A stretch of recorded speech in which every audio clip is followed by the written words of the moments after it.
High high গো, এই হাতি এটা কি করলো? আরে পুরা গেটটা না একবার ধ্বংস করে দিল। এখন কি হইব? হাই রে, এত সুন্দর করে কলা গাছ দিয়ে গেটটা না সাজাইছে, কি সর্বনাশ হয়েছে গো। ওই বিথি, তাড়াতাড়ি এদিকে আয়, দেখ কি হয়েছে। কি হইল এটা? কি রে বিথি? হাই সমস্ত কি হয়েছে? দেখ সায়া, দেখ তোর গেটের অবস্থা কি, দেখ।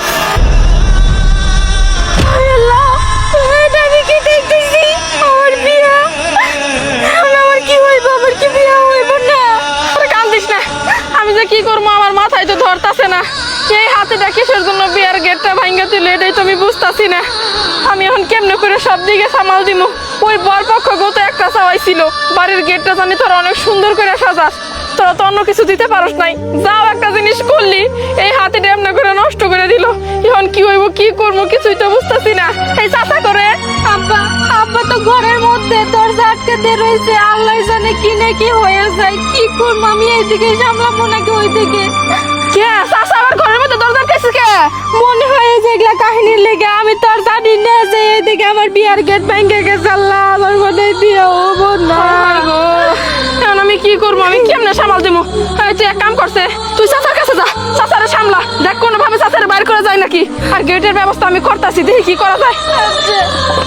আব্বা, হাই হাই গো, চিন্তায় তো মাথা ঘুরতেছে। এখন আমি কেমনে কি করবো? চাচা বুড়া মানুষ, বয়স হয়েছে, একাতে তো কিছু সামালও দিতে পারবো না। তার মধ্যে এত বড় গন্ডগোল হয়ে গেল, একটা টাকা নাই। ও আল্লাহ, তুমি মরারে কিসের জন্য মারো কসে? তুমি তো জানোই এগো সংসারের অবস্থা কি। ছোটবেলার মাইয়াটা মারে হারাইছে, মার বোনটা একলা, চাচারও বয়স হয়ে গেছে গা, কত কষ্ট করে মায়াটার বিয়ে দিতেছে।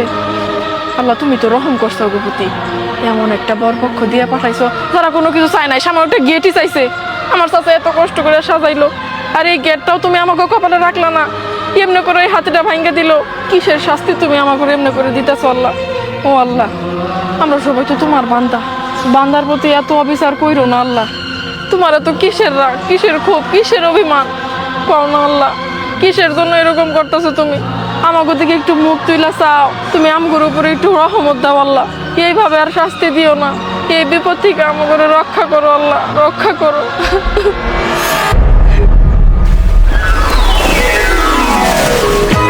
ওমা, এই নদী থেকে এটা কি উঠলো? এটা তো দেখতেছি একবারে কলা গাছের একটা গেট, যে গেট ভাঙছে এর থেকে সুন্দর।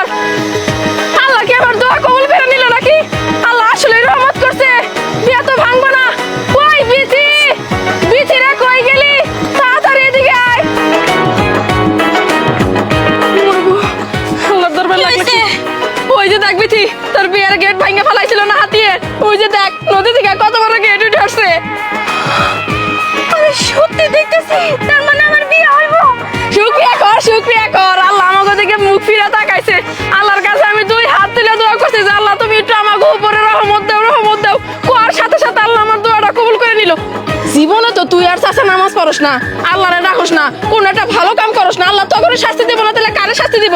আজকের পর থেকে এক ওয়াক্ত নামাজও মিস করবি না, 5 ওয়াক্ত নামাজ পড়বি। আল্লাহর রহমত তাহলে ঘরের মধ্যে একবারে ঝইরা পড়বো। আল্লাহ ছাড়া বান্দারে ভালো রাখার কেরাই আছে কো? মন খুলে আল্লাহরে ডাকলে সবকিছু পাওয়া যায়। আল্লাহ যেরকম বিপদ দেয়, সবকিছুর সমাধানও দেয়। কি সুন্দর আল্লাহ আমাকে দিকে মুখ ফিরে তাকাইছে। আল্লাহ, তোমার দরবারে লাখ লাখ শুকরিয়া, তুমি আমাকে মান সম্মান রক্ষা করছো। এই এখানে খারাপ রেছিস কে? চাচা কি ঘর থেকে বাইর হইছে? না হয় নাই, হাইরে টাকা টাকি করতেছি, কিছু না হয় কইরা ফেলাই, চল যাই তাড়াতাড়ি। ও চাচা, আপনার মেয়ের বিয়া হইব, গেট